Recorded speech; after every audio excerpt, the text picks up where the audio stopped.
Hi, welcome to MA Fictional Affairs. We are your hosts, Markie and Amanda. Today we are going to walk the parapet and discuss our favorite Onyx Storm theories. So, quick synopsis of our favorite Fourth Wing characters and Iron Flame scenes and characters. I read this, but maybe I should have wrote down some ideas. It's okay, I didn't write any ideas down either. I was just over here oh yeah, I'm just gonna talk about it. I don't need to do anything. This is feel like I'm doing a test Okay. that I'm prepared for. Other than our main 5 characters. Oh no. Other than our main 5, who is your favorite? Of course I love Liam. Everybody loves Liam. If you don't, then you don't have a soul or a heart. Agreed. Liam, Violet, Xaden. Of course we have to love the Shadow Daddy. This is hard. This is really hard because it's between Violet's best friend and then Garrett, and then which one of her friends is the snappy comment one, the funny one? What's his name? Riddick. I love Riddick. I like him. Yeah, he is funny. But I like Sloane as well. Damn it, I don't like this. Okay, Xaden, Violet, Liam, Garrett. What am I doing? The dragons. I love Sigel, Taryn, and Darna.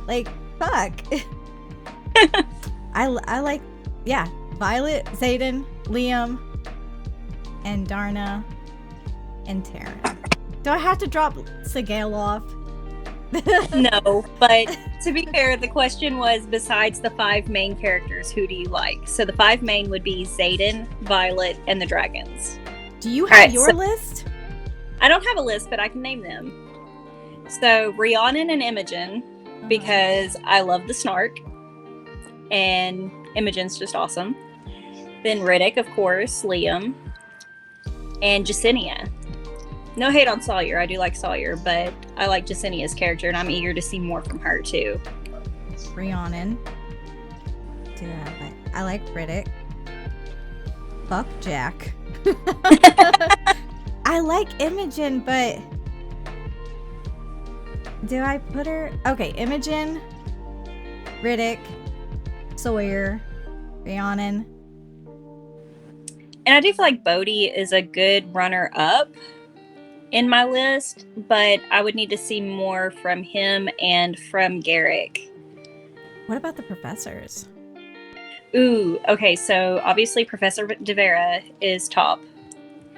Imitario, definitely gotta love Imitario. I would like to see Carr fried by a dragon. What? Really? Yes! I wouldn't have guessed. I don't know. Carr he's the one that helps with signets, right? He's the... Yeah, at Besgaiath. Yeah. So he's the one that he pushed Violet to burnout. Well, he didn't want to.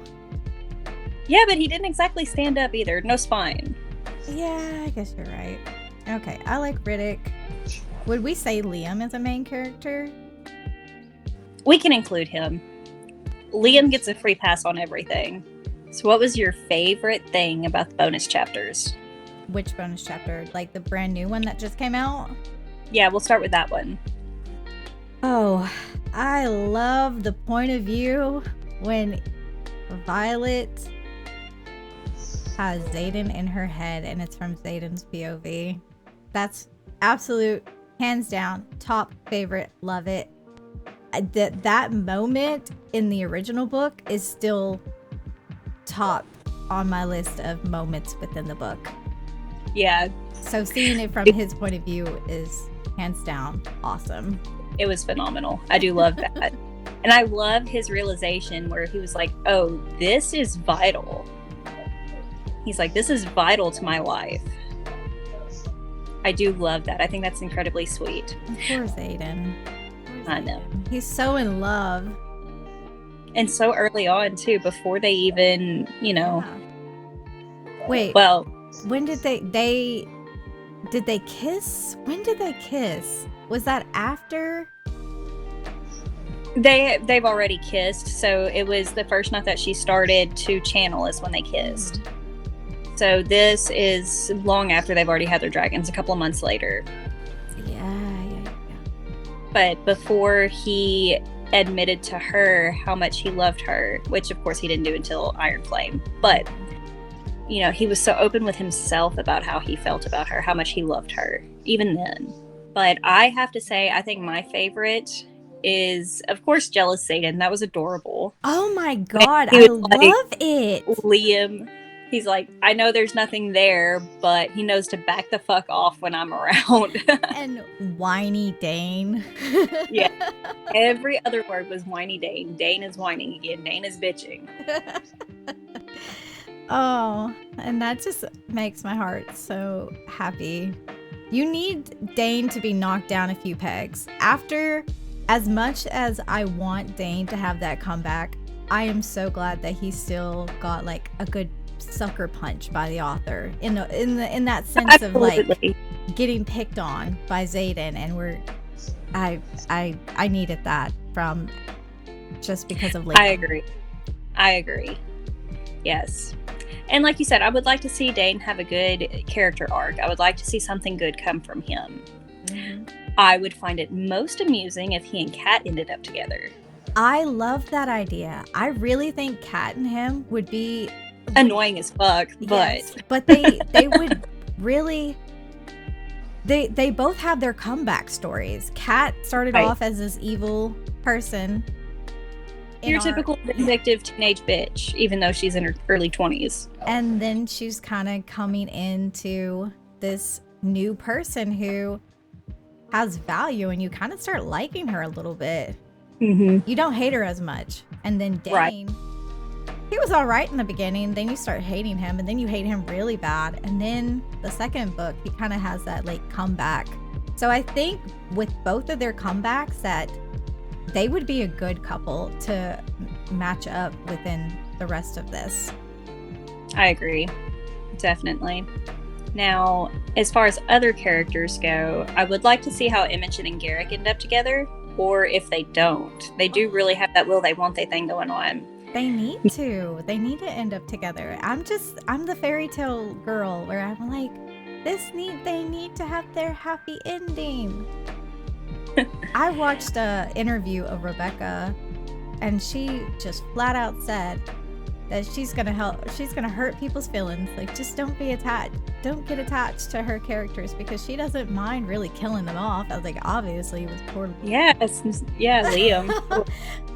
And I mean, to be fair, Soleil too. We didn't really hear a lot about Soleil, but when we mentioned Liam's death, I feel like it would be fair to mention her as well, because she also sacrificed. Yes, exactly.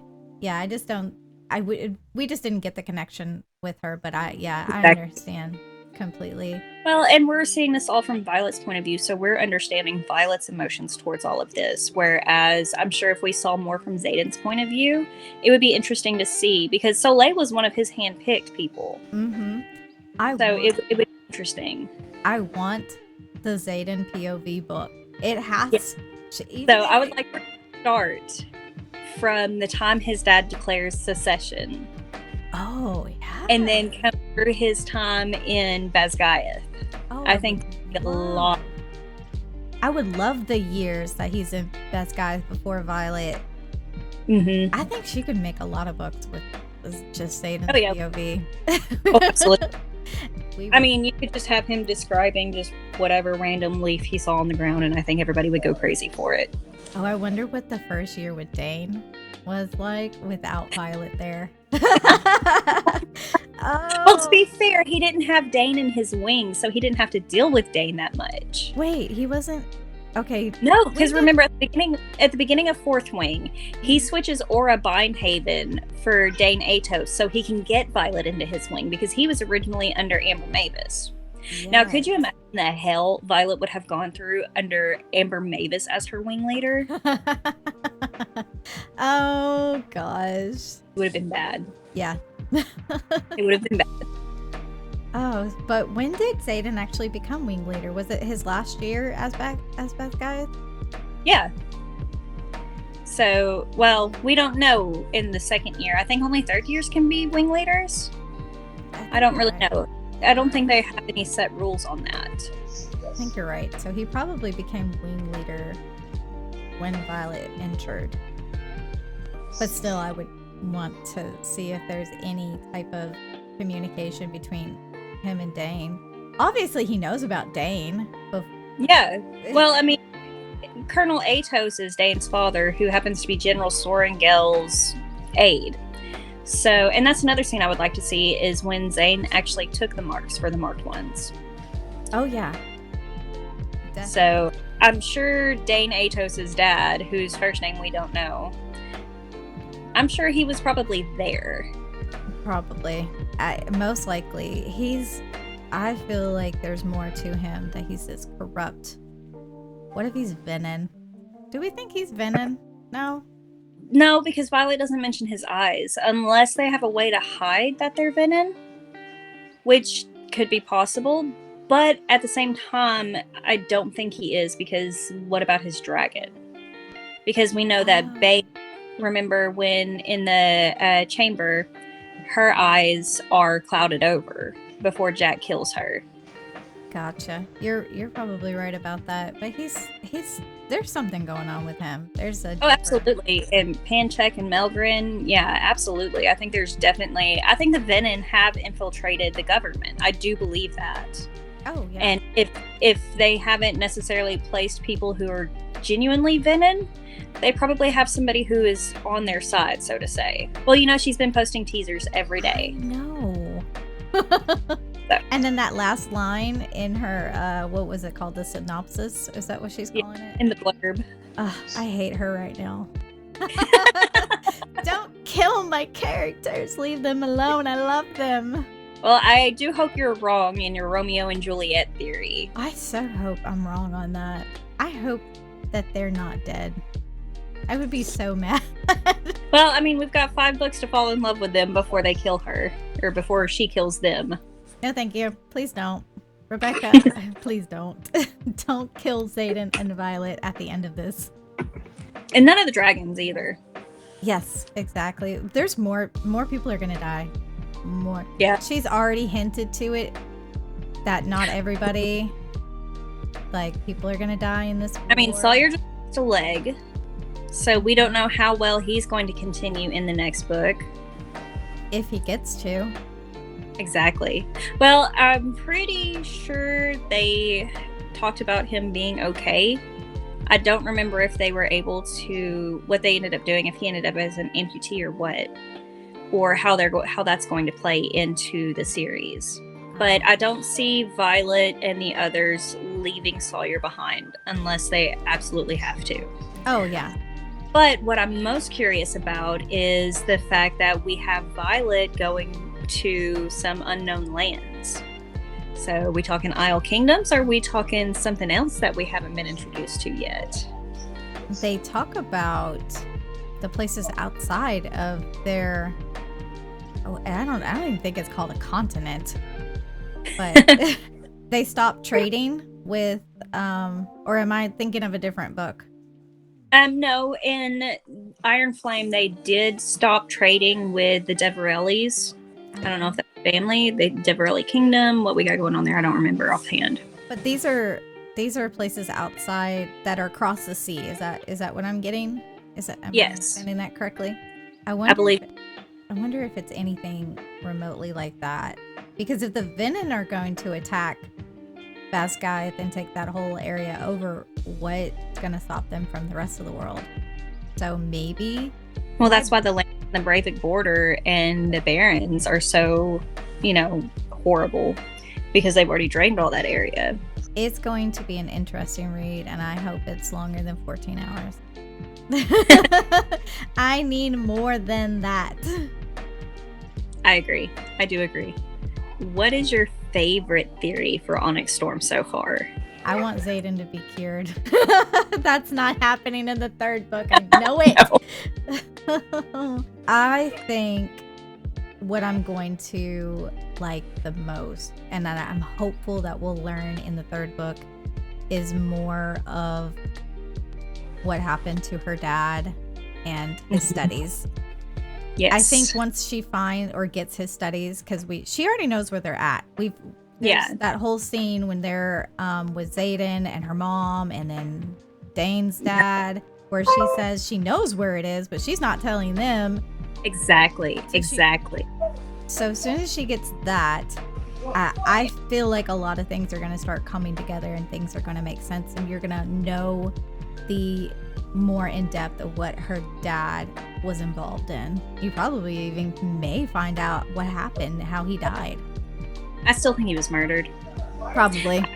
I do. I think he was poisoned. I will be surprised if it was genuinely just a heart attack that killed him. It's not a heart attack. That's just, no. It can't be. That's just, it can't be. Too easy. Yeah.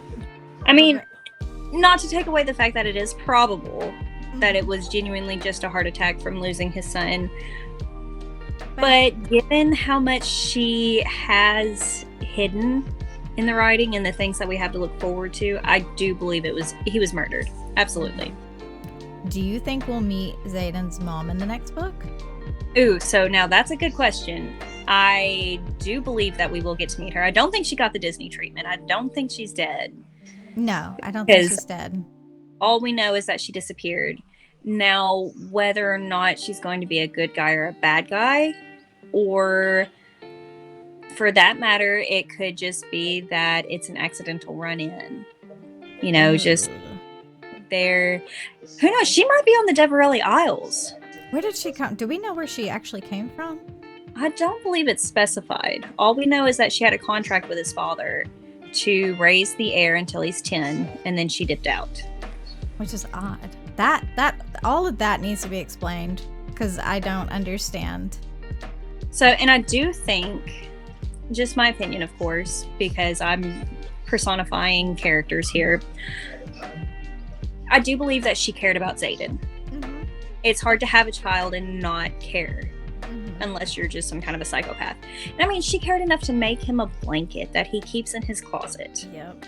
So, I mean, there's got to be a reason why she left after he was 10, and I don't know what the reason is. Maybe she knew that they were rebelling, or that they were going to do this rebellion, and that there was a good potential that everybody was going to be killed, and maybe she left to do something in her own mission. Maybe she is a part of this in a bigger scheme of things, where she's more a part of it in a different land or area, and she had to go back home to work on politics and whatever she does over there, be in the general idea of her being in the military or general, or even just in some type of power.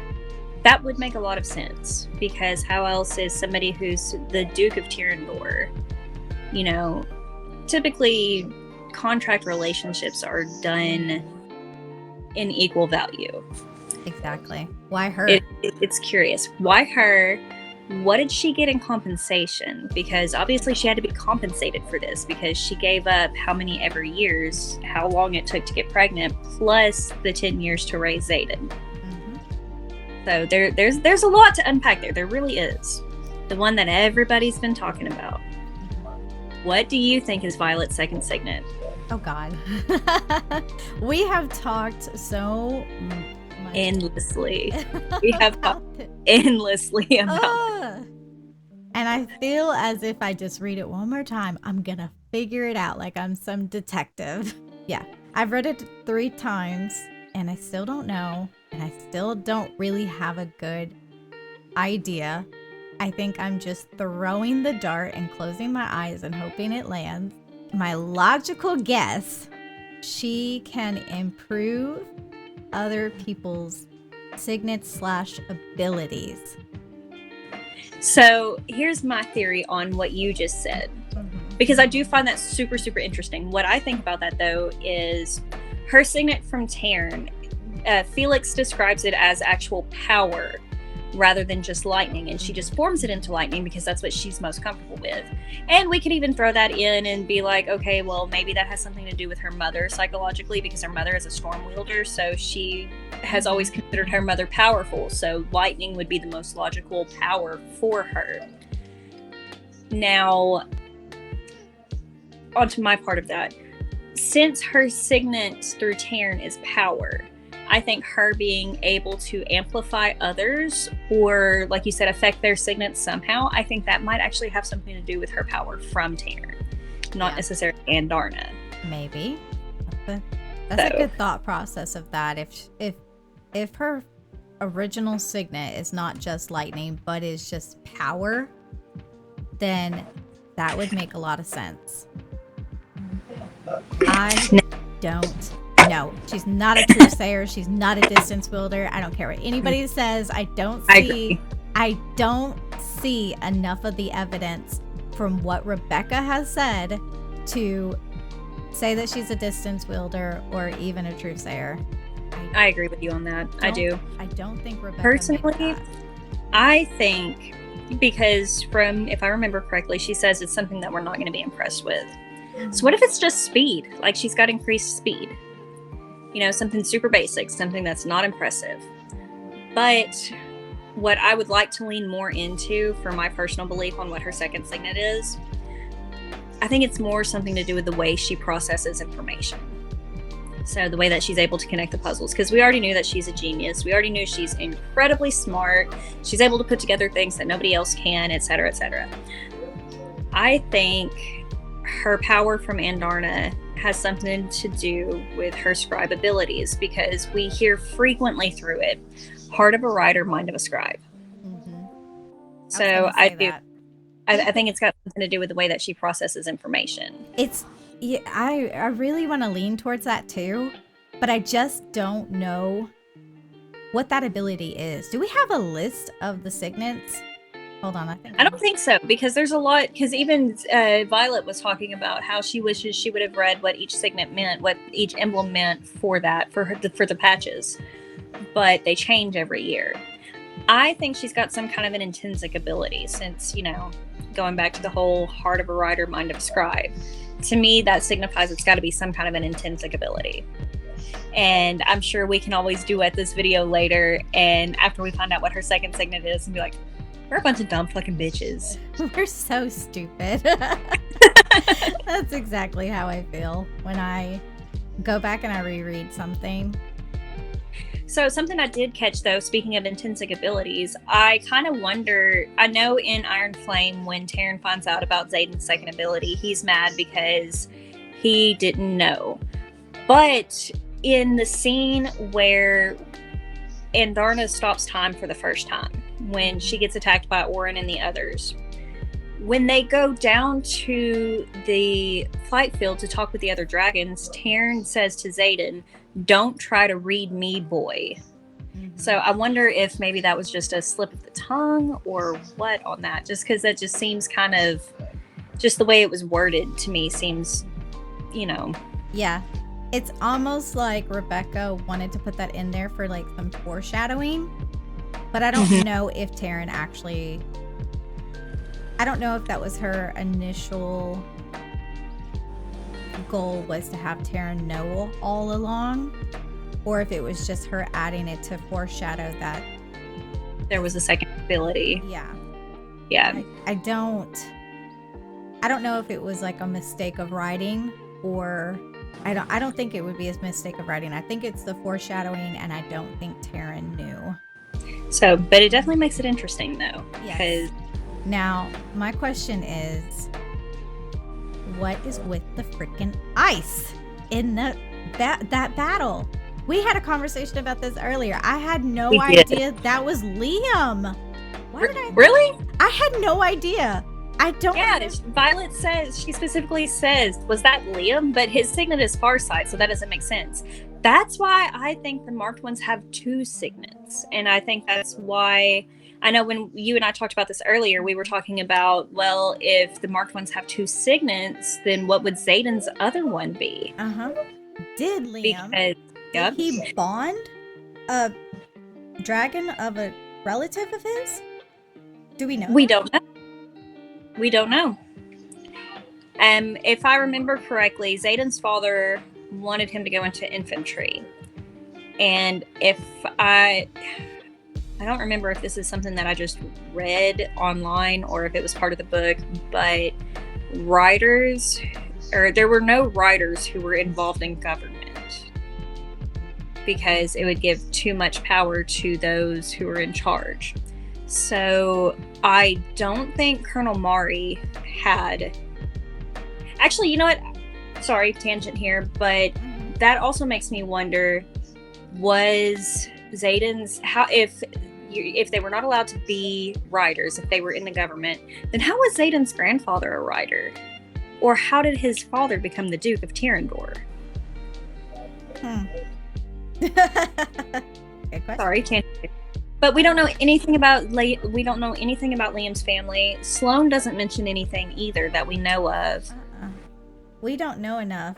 I don't know if he's just bonded to a dragon that was a relative of his, or, you know.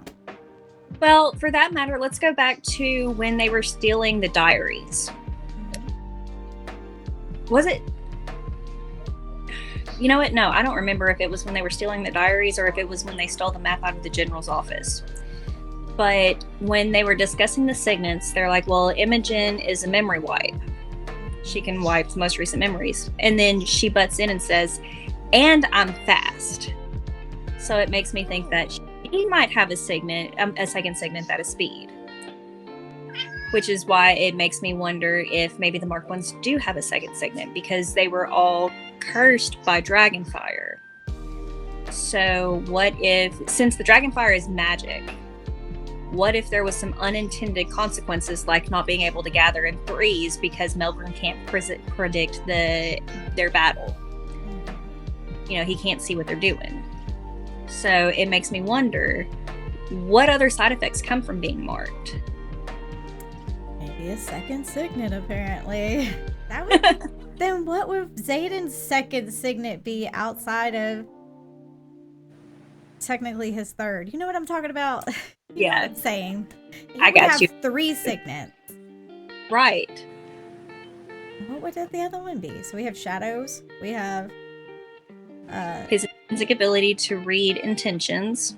But also something that Violet mentions, she mentions his charisma with the crowd. She says his father was the same way.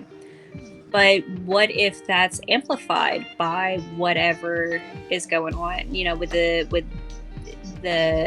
Mark? I don't know. I'm kind of grasping at straws with this one. I'm just throwing stuff out there. Like you said, we're going to throw a dart and see if it sticks. I kind of agree with that. I think that's the best logical guess that we can do as of this point. I can't think of any other experience or anything else written that would... I'd have to read it again. I feel like every time I learn something new, I gotta read it again. That's why I've read it so many times already. And spoiler alert, not really a spoiler for this, but I originally was not going to read Fourth Wing until you harassed me doing it. And here I am, obsessed with it now, and I blame you. I apologize for Liam. No, you don't. Don't lie. I am so sorry for Liam. I want him alive, but he's not going to be. And I agree. I do not think that Violet can speak to Ghost. I don't think. I don't either. Her being able to see Liam was a result of delirium, from being starved, from being force-fed a potion, from being cut off from her dragons, and the extreme amount of pain that she was in, and torture, and the fact that she probably wasn't even allowed to really sleep either. And it's already been proven that lack of sleep can make you delirious. So I don't think she can speak to the dead. I definitely don't think that's one of her signets. I wonder if it is a gift from Malik, because we think that she was touched by death already, right? That's kind of like clear with her silver hair and her being, so we already think that she's kind of grazed death. So maybe she's a little bit closer to that side of things. So maybe. So that's another question that I have. How do the gods take place into this? Are they just names that they swear to? Or is it going to be something more like from Ash and Blood, or from Blood and Ash, where the gods actually do exist, but they've been asleep? I would think that would be a very interesting take on things if the gods somehow come into play outside of just them being named. don't know if it will happen, but I do. And maybe that's just my wishful thinking of thinking that Liam's spirit was actually there. I agree with I definitely agree with you. Like, I want all of that conversation not to be something from her head, but something that Liam actually said with his spirit. I do have to agree with you on that. It makes me feel better. And let's be honest, we've spent hours discussing this book. These books.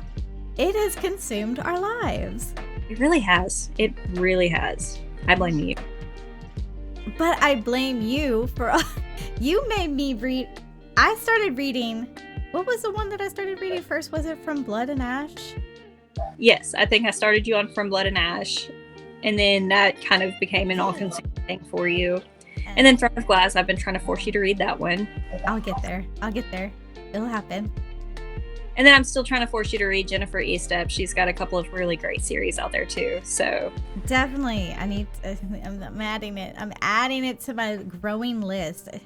And I have another. I think I have the third book of The Rising available now. Like, dang it! I need y'all to settle down. When I needed y'all, when I didn't have a book to read, and I needed you to come through, you had like a several months waiting list, and now you want to give me all the books. And I have other things I want to read and listen to. I have a growing list. Me too. I have screenshots on my phone of all my TBRs, and it's extensive. It's extensive. Extremely extensive. Jesus, how long is your list? We're not going to discuss that. Now, let's go back to discussing the fun stuff. Okay, so we both took online quizzes. Uh-huh. And do you remember what you got for who your dragon would be and what your signet would be? It was Sigale, and then I was a healer, right? Or yes, yeah. Sigale and Mender. Yeah. I don't know. I think Mender is pretty spot on. But I think you're too much of a cinnamon roll to be ruthless enough for Sigale. I really think so, too. I don't know how I got Sigale. I should have gotten something. It's because you're intelligent. And I'm sure when you were answering the questions, you were leaning into your intelligence because you're incredibly smart. Thank you. Sometimes. So, we're two halves of a whole idiot. We'll make it. But I ended up with Sigale in Shadow Powers. You make sense for Sigale, not me. Your comments and your just blatant disregard of a filter would be perfect for Sigale. Me, I am like I'm not even a Terran or an Andarna. I'm like who's a soft kitty? Who is that? Like, are we talking like, I don't even know what kind of, what about Tiny? Maybe? Yeah, actually, no, I could see that because green dragons are known to be some of the smarter dragons, if I remember reading that correctly. So I could totally see you with a green dragon. Or Fierge, Rhiannon's dragon. Yeah, I think I would be a green dragon person. So I could totally see that. Now, the quiz that we took was on EmpyreanWriters.com. I reached out to them to see if we could get permission to share the links to their site, and they never got back to me. So I would suggest everybody check it out if you just want to have fun. They have a lot of great articles about theories and other stuff on there too. Now, you said that you were listening to Red Rising. What is your suggested read of the week? And give us a quick synopsis of what you're currently reading. I've been going back and forth of what I want to recommend first, because I haven't finished Red Rising. I only finished one book. I don't want to necessarily throw that out there because I don't know if the other 8-10 books are good. The first one was decent. It was pretty good. What do you recommend? Let's start with you.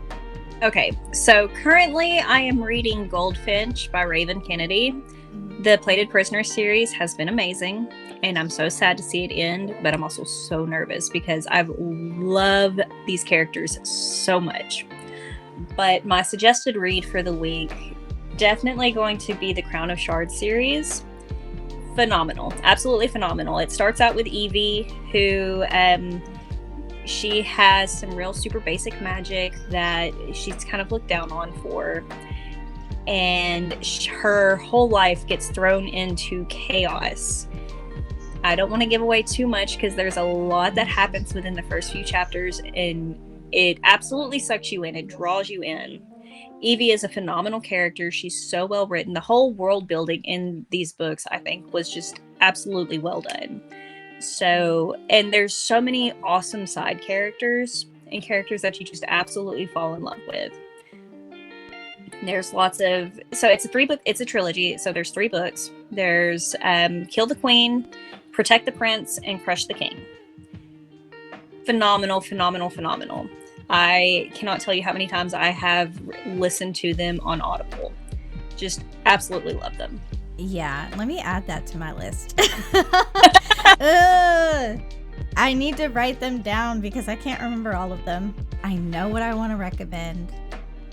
I've read it in high school and I read it again recently, and it's The House of the Scorpion by Nancy Farmer. It's a 2-book series, and the second book is The Lord of the Opium. I don't want to give away too much, but the main character, they're in this future world. I believe it's the future. The lords and the high-ranking people, they have all the power and all the money, and they have invested in clones.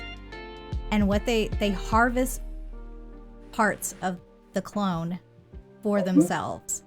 And the main character is the clone of... Happened once on Supernatural. Huh? I said I think that happened once on Supernatural. Wait, I didn't watch Supernatural, so... I'm just kidding. I was not that. But the main character is the clone of Matt is the main character. El Patron, I knew it. I knew it was Spanish vibes, but he's the clone of El Patron, who was the mafia, the head of the mafia pretty much. But he's not mafia. He's just head of this whole entire system, organization. Okay.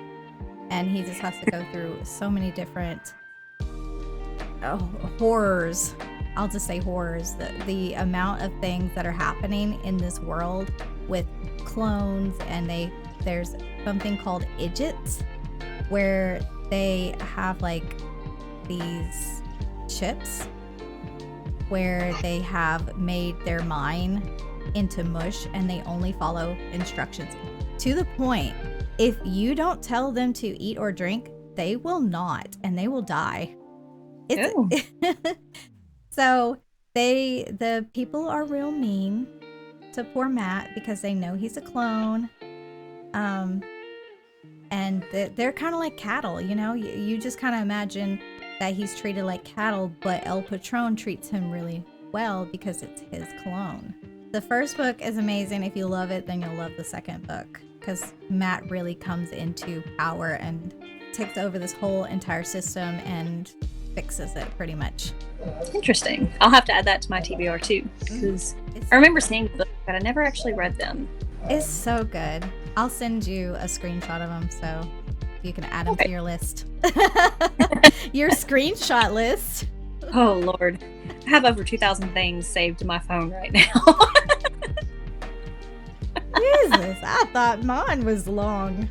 What's wrong? Now, to be fair, I've had this phone since 2021, so I've had it for quite a while, and most of it gets backed up to my Gmail, so there's a lot on there. A lot. Are you really just using more of a Kindle? Yeah, so I do Kindle for the most part. Kindle Unlimited, absolutely love it. It's definitely worth the money I spend each month on it. And then I do listen to a lot of audiobooks, of course. So I have used Everand a little bit, but I typically just stick to Audible. And then if it's something that I really like, I get the physical book for it. We're not going to talk about how many copies of Iron Flame I just bought. Wait, did you buy another one? You bought another one? Huh? I refuse to answer. I'm not answering that. You bought another one? Did you buy all of them? No. Not all of them. I currently have 3 copies of the Fourth Wing series right now. Okay. Wait, I thought you had 2 and then so you just bought another one. But I don't have it yet. I don't have it yet. Oh my god. It's being Oh my god. I really want to just buy at least one physical copy. And you're over here with 3 of them. Do you have the same with like From Blood and Ash? Do you have like... Not yet, but I do have a copy of Blood and Ash from Blood and Ash that was signed by Jennifer Armentrout. Oh, look at you.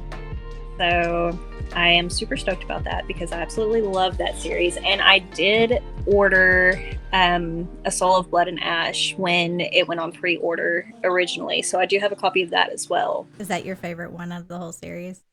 I absolutely love seeing everything from Cass's point of view. It's like being able to read from Xaden's point of view. It is life. I love the ending of that book. I love the ending of that book. That is hilarious. Oh my god, so good. I was not expecting that. Poor Kieran. But anyways. Oh man, I want to get into more conversations about this. Like, we definitely will. We definitely will. And I'm sure we're going to have plenty more conversations about Fourth Wing too, because there's a lot to unpack. We barely covered the surface so far. We have barely covered the surface. We have skimmed the top layer off of the conversations that you and I have had. We have had hours and hours of conversations about this. I need to reread it or listen to it at least and like start writing notes down because there's so much stuff that I think probably about. What I have to do is so actually much. start notes. Yeah. Every time I notice something, I should just write a note like, hey, what about this? Yeah, because right now we just keep sending it to each other in text messages, and I'm afraid to go back through our text messages. This is no. I need to hide our text messages. You know how you can like hide pictures and stuff? I feel like our text messages should be a way that I can just like hide it.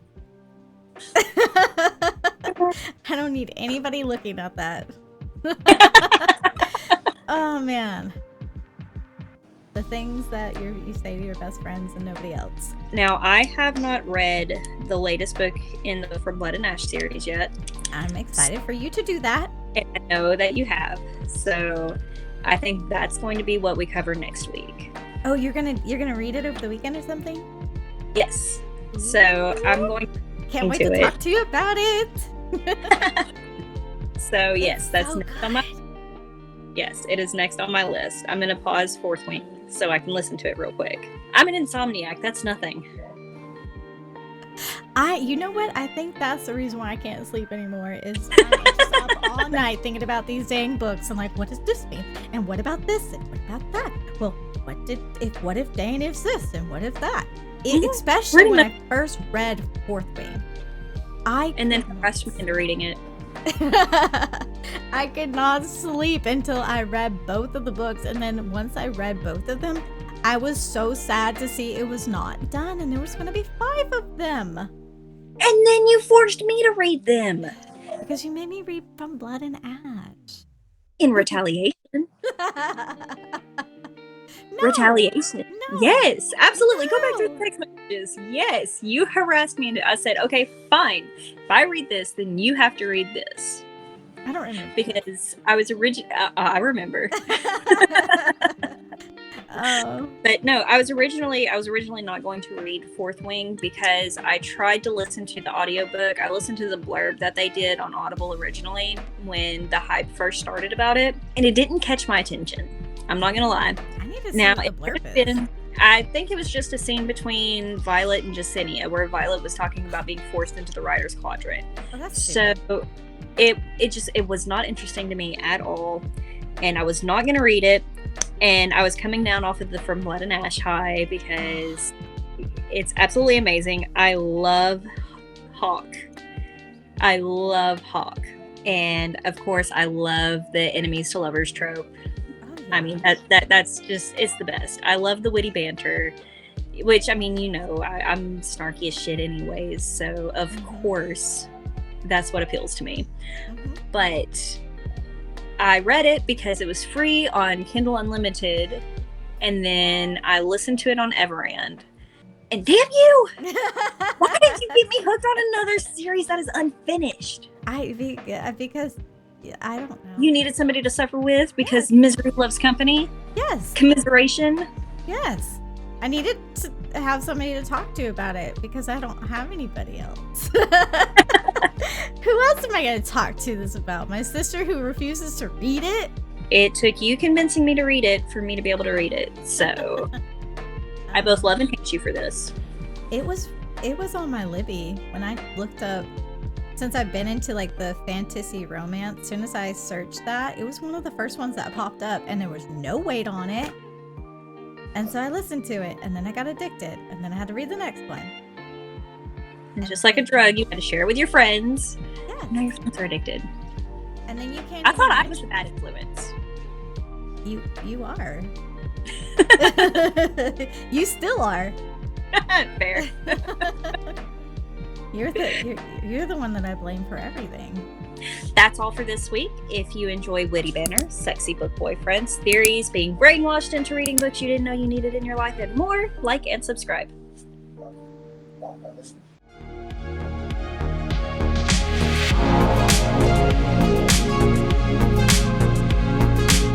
Thank you.